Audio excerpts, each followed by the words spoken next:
¿Te imaginas despertar un día y descubrir que las reglas que mantenían a raya a las armas nucleares simplemente han desaparecido? No es una serie de Netflix, es el mundo en el que estamos entrando ahora mismo. Bienvenidas y bienvenidos a este episodio. Hoy vamos a hablar del fin del nuevo START, el último gran tratado que ponía límites claros a los arsenales nucleares de Estados Unidos y Rusia. Ese tratado ya no existe. Y eso cambia mucho más de lo que parece. No vamos a hablar de ciencia ficción ni de pánico gratuito. Vamos a entender paso a paso qué ha pasado, qué era exactamente el nuevo START y qué significa vivir en un planeta donde las dos mayores potencias nucleares ya no tienen reglas legales que limiten sus armas estratégicas. Si alguna vez te has preguntado, ¿cómo es posible que el mundo no haya estallado en una guerra nuclear? Este episodio es para ti. Vamos a tirar de ese hilo. Vamos al principio. ¿Qué era el nuevo START? Volvemos a 2010. Obama en la Casa Blanca, un clima internacional todavía marcado por la idea de que la Guerra Fría ya era historia. Y aún así, Estados Unidos y Rusia se sientan en Praga y firman un tratado que suena a siglo XX. Reducir y limitar armas nucleares estratégicas. Y ojo, no era un gesto simbólico, eran números muy concretos. El tratado decía, máximo 1.550 ojivas nucleares desplegadas por cada país. No más de 700 misiles y bombarderos estratégicos activos. Y muy importante, un sistema de inspecciones mutuas. Intercambio de datos y verificación técnica. Eso es clave. Porque no se trataba solo de confía en mi palabra. Era puedes venir, mirar, contar y comprobar. En el mundo nuclear, la transparencia es casi tan importante como el número de armas. Y aquí conviene aclarar algo para quien nos escucha. El nuevo START no era un tratado de desarme total. Nadie renunciaba a tener la bomba. Era más bien un freno, una especie de guardarraíl en una carretera peligrosa. Mientras conduzcas, al menos tienes algo que te impide salirte del todo. Durante más de una década, ese guardarraíl funcionó. No resolvía todos los problemas, pero evitaba que Estados Unidos y Rusia entraran en una carrera totalmente descontrolada. Fijaba límites, reducía malentendidos, obligaba a hablarse, aunque fuera a regañadientes. Ahora bien, el final de esta historia no llega de golpe. El principio del fin empieza antes de la fecha oficial de caducidad. Y ahí entra en escena Ucrania. Exacto. En 2022, Rusia invade Ucrania. Las relaciones entre Moscú y Occidente se rompen a un nivel profundo. Ya no es tensión, es confrontación abierta.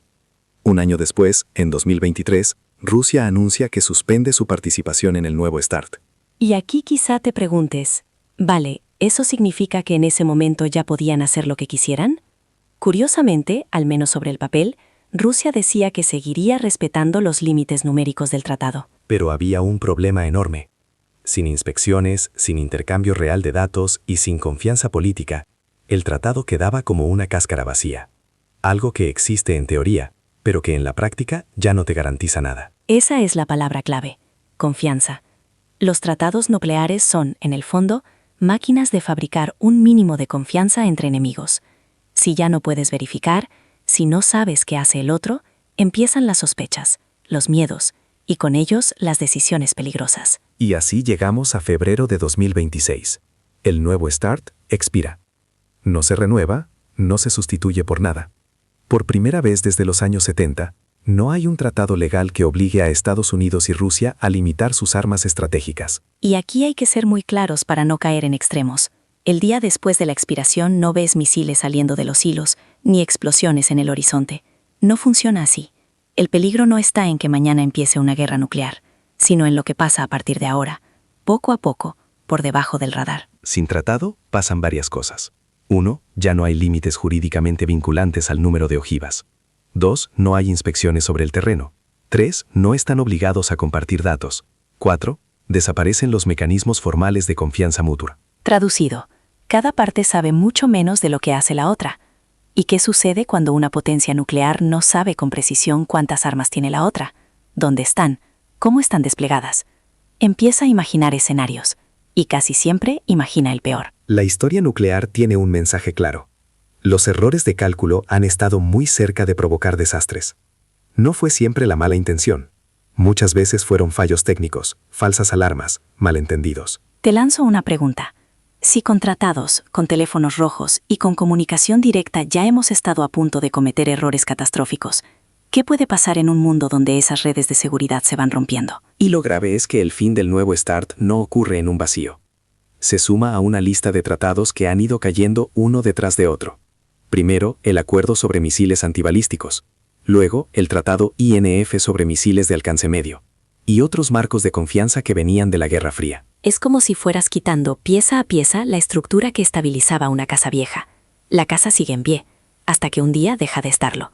El resultado ahora es un escenario más opaco, más inestable, donde no solo se mantienen armas, sino que se las moderniza. Y aquí entra la parte más inquietante. No solo hablamos de más armas, sino de armas mejores desde el punto de vista militar. Más rápidas, más precisas y sobre todo más utilizables en ciertos escenarios. Hablamos de misiles hipersónicos, que reducen al mínimo el tiempo de reacción, nuevos sistemas submarinos capaces de moverse sigilosamente durante mucho tiempo, y la inteligencia artificial entrando en decisiones militares, desde la detección de amenazas hasta la selección de objetivos. El problema ya no es solo cuánto tienes, sino quién controla esos sistemas, cómo se toman las decisiones y en cuánto tiempo. Se acortan los márgenes para pensar, para verificar si una alerta es real o es un error. Imagínate estar al mando de un país nuclear, recibir una alerta ambigua y tener apenas minutos para decidir si respondes o no. ¿Qué haces? ¿Te arriesgas a que sea una falsa alarma? ¿Te arriesgas a que no lo sea? Esa es la clase de dilemas que la tecnología está volviendo más extremos. Hasta ahora hemos hablado sobre todo de Estados Unidos y Rusia. Pero, ¿qué pasa con el resto del mundo? Porque aunque el nuevo START era bilateral, sus efectos eran globales. Entre los dos, Estados Unidos y Rusia concentran cerca del 90% del arsenal nuclear mundial. Cuando ellos muestran que el control de armas ya no es prioridad, el mensaje que reciben los otros países es bastante claro. Si ellos no se limitan, ¿por qué deberíamos hacerlo nosotros? China está observando muy de cerca. Lleva años modernizando y ampliando su arsenal. India y Pakistán continúan con su propia dinámica de carrera nuclear regional. Corea del Norte sigue haciendo pruebas y mandando señales de desafío. Todo esto erosiona poco a poco el régimen internacional de no proliferación. Ese conjunto de normas y acuerdos cuyo objetivo, en teoría, es que no haya cada vez más países con la bomba. Así que no solo hablamos de más armas en manos de las mismas potencias, sino de menos frenos para que nuevos actores quieran entrar en el club nuclear. Menos tapones, más presión. Y quizá lo más inquietante de todo esto sea el silencio. La normalidad con la que está pasando. No hay manifestaciones masivas, no es tema de conversación diaria, no acapara titulares durante semanas. La historia nuclear tiene una extraña característica. Suele ser muy silenciosa, hasta que deja de serlo. La mayoría de la gente no piensa en armas nucleares en su vida cotidiana. Es algo abstracto, lejano, hasta que un día, un error o una decisión equivocada lo cambia todo. Durante décadas, tratados como el nuevo START funcionaban como recordatorios discretos de algo muy básico, que incluso en la confrontación máxima, la humanidad había aprendido a poner ciertos límites a su propia capacidad de destrucción. Hoy, esos límites, al menos en el plano legal entre las dos mayores potencias nucleares, ya no existen. Y la pregunta ya no es solo ¿habrá otro tratado?, sino ¿cuánto tiempo puede mantenerse este equilibrio sin reglas claras? Te lo dejamos para que lo pienses. Si el mundo ha evitado una guerra nuclear, gracias en parte a acuerdos que marcaban líneas rojas, ¿qué papel deberíamos exigir ahora a nuestros gobiernos, a las organizaciones internacionales, incluso a la opinión pública, en la construcción de nuevos límites? Hoy hemos visto qué era el nuevo START, cómo empezó a desmoronarse, qué ha supuesto su final y por qué un mundo sin reglas nucleares claras es más inestable, aunque no lo parezca a simple vista. Si este tema te ha removido un poco, esa era la idea. La amenaza nuclear no es cosa del pasado, y entenderla es el primer paso para poder exigir cambios. ¿Crees que volveremos a ver grandes tratados de control de armas? ¿O estamos entrando en una era sin frenos? Nos encantará leer tus opiniones. Puedes contarnos qué piensas, qué te preocupa o qué te gustaría entender mejor en próximos episodios. Gracias por acompañarnos hasta el final. Si este episodio te ha resultado útil, compártelo con alguien a quien también le interese entender cómo se mueve el mundo por debajo de los titulares. Esto ha sido todo por hoy. Cuídate mucho y nos escuchamos en el próximo episodio. Hasta la próxima.